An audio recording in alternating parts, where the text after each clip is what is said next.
வடசென்னை தெற்கு கிழக்கு மாவட்டம் சார்பில் புரட்சித் தலைவி அம்மாவின் 77வது பிறந்தநாள் விழாவை முன்னிட்டு 500க்கும் மேற்பட்டோருக்கு அன்னதானம் வழங்கப்பட்டது. திருவிக பகுதி செயலாளர் பரமகுரு தலைமையில் சதீஷ் மற்றும் காந்தி ஏற்பாட்டில் நடைபெற்ற இந்த நிகழ்ச்சியில் முன்னாள் அமைச்சரும் கழக செய்தி தொடர்பாளருமான ஜெயக்குமார் பங்கேற்று 500க்கும் மேற்பட்ட ஏழை எளிய மக்களுக்கு அன்னதானத்தை வழங்கினார்.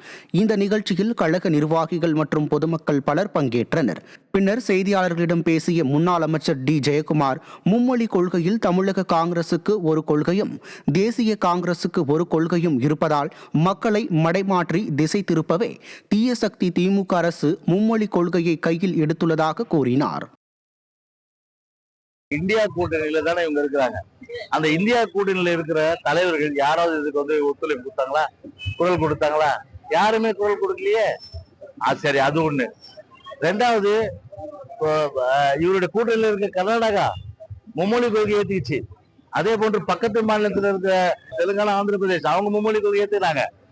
அப்படி இருக்கும்போது அவங்கள ஏன் தடுத்து நிறுத்தல? நீங்க அவங்கள போய் நேரடியாக பேசி இது ஏத்து சொல்ல வேண்டியதானே. கடலூர் மாவட்டம் சிதம்பரத்தில் புரட்சித் தலைவி அம்மாவின் 77வது பிறந்தநாள் விழா நலத்திட்ட உதவிகள் வழங்கி கொண்டாடப்பட்டது.